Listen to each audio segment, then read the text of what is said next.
Kenapa founder Apple, Alibaba, dan WhatsApp bisa membuat perusahaan multinasional dari kegagalan dan awal mula yang sederhana?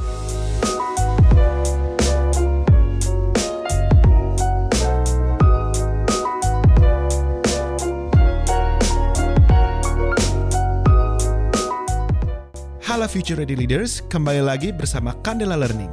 Kali ini kita akan membahas kisah sukses pendiri Apple, Steve Jobs, pendiri Alibaba, Jack Ma, dan pendiri WhatsApp, Yan Kuang, serta alasan utama kenapa mereka bisa sukses. Tanpa basa-basi lagi, yuk kita bahas. Pernah gak sih kamu penasaran, kok perusahaan ini bisa jadi besar banget ya? Padahal sebelum mereka menjadi perusahaan yang raksasa, mereka juga pernah menjadi perusahaan yang kecil mungil loh. Hal ini juga berlaku untuk Apple, di mana saat didirikan oleh Steve Jobs beserta Steve Wozniak pada tahun 1976, mereka tidak punya gedung besar yang luasnya puluhan hektar. Mereka memulai bisnis mereka dari sebuah garasi kecil di California. Di sana, mereka membuat komputer pertama yang dibuat oleh Apple, yakni Apple I. Setelah itu, Apple berkembang secara perlahan sebagai bisnis komputer dan pada 1984, Apple merilis komputer yang sangat revolusioner pada masa itu, yakni Macintosh. Sejak itu, Apple menjadi salah satu nama terbesar dalam industri teknologi, mengeluarkan produk-produk revolusioner yang lainnya seperti iPod, iPad, dan iPhone. Saat mereka membuat produk-produk tersebut, tentunya mereka sudah tidak menggunakan garasi seperti pada tahun 1976. Mereka sudah memiliki berbagai kantor dan pabrik untuk merancang produk-produk tersebut. Tapi faktanya adalah, Apple tidak didirikan langsung penuh dengan modal dan penuh dengan resource. Apple didirikan dengan modal seadanya, SDM seadanya, tetapi dengan ide yang cemerlang. Seseorang yang memiliki ide yang cemerlang juga adalah Jack Ma, pendiri e-commerce terbesar di Cina, Alibaba, dan orang terkaya di Cina. Meskipun demikian, awal mula karir Jack Ma ternyata penuh dengan kegagalan. Jack Ma menghadapi kegagalan bahkan sebelum dia mulai menjenjang karirnya.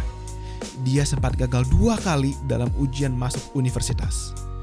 Meskipun dia berhasil pada ujian ketiga, setelah lulus kuliah, dia mencoba melamar ke berbagai macam perusahaan untuk kerja. Dan banyak perusahaan tersebut menolak lamaran Jack Ma, termasuk KFC. Tetapi hal tersebut tidak membuat Jack Ma menyerah. Dia akhirnya mendapatkan pekerjaan sebagai guru bahasa Inggris, sebuah profesi yang dia suka, tetapi tentunya cerita Jack Ma tidak berakhir di sana. Pada tahun 1995, saat Jack Ma sedang berada di Amerika Serikat, dia dikenalkan dengan dunia komputer dan internet. Dalam internet, Jack Ma mencoba mencari bir, dan dia terkejut saat dia tidak menemukan satupun bir yang berasal dari Cina. Dari situlah Jack Ma mencetuskan sebuah ide cemerlang untuk memasuki ranah internet, khususnya e-commerce, dan terbentuklah perusahaan bernama Alibaba pada tahun 1999. Bisnis ini tentunya penuh dengan resiko, karena pada waktu itu internet belum merajalela, dan komputer masih jarang ditemukan. Tetapi Jack Ma tetap tidak takut untuk mengambil resiko tersebut, dan sekarang Alibaba sudah menjadi e-commerce terbesar di Cina. Ya, safe to say kalau Alibaba sudah digunakan oleh mayoritas warga Cina. Tetapi salah satu aplikasi yang sampai saat ini masih sering digunakan oleh masyarakat sedunia adalah WhatsApp. Dan seperti Jack Ma, pendiri WhatsApp, Yan Kuang, juga memiliki kehidupan yang tidak terlalu mulus. Masa kecil Yan Kuang dipenuhi dengan kemiskinan. Dia lahir di Ukraina pada tahun 1976, di mana situasi ekonomi sedang sangat tidak stabil. Yan Kuang dan keluarganya akhirnya pindah ke Amerika Serikat. Tetapi di sana pun kehidupannya tetap dipenuhi dengan kemiskinan. Bahkan Yan Kuang yang masih remaja pada waktu itu harus bekerja sebagai janitor di supermarket untuk mendapatkan uang yang cukup untuk keluarganya. Meskipun demikian, Yan Kuang tidak pernah menyerah.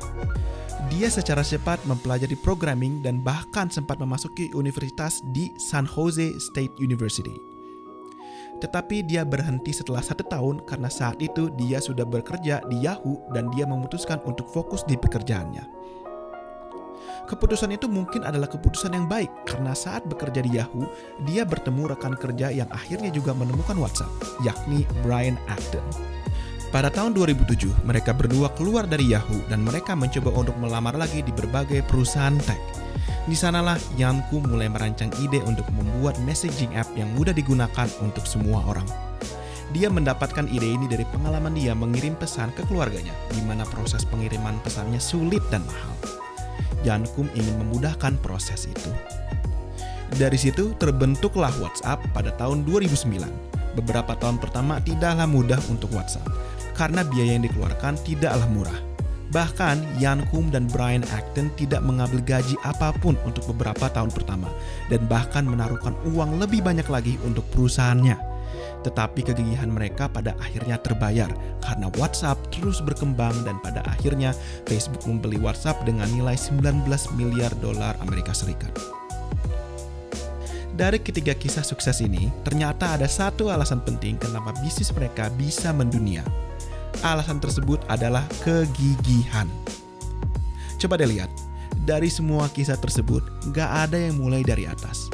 Gak ada yang mulai dan langsung memiliki segalanya. Mereka semua mulai dari humble beginnings, mulai dari bawah. Perlahan-lahan mereka bangun bisnis mereka dan akhirnya mereka bisa mencapai di atas. Apple tidak akan pernah ada kalau Steve Jobs dan Steve Wozniak tidak mencoba merancang Apple One di garasi mereka dan menyerah. Alibaba tidak akan pernah ada kalau Jack Ma menyerah dalam mencari pekerjaan dan takut dalam mengambil resiko untuk membuat bisnis e-commerce. WhatsApp tidak akan pernah ada kalau Yan Koum berserta Brian Acton menyerah saat melihat bahwa aplikasi mereka itu ternyata mahal untuk dioperasikan. Mereka semua bisa saja berhenti karena alasan-alasan tersebut, tetapi mereka tidak pernah menyerah.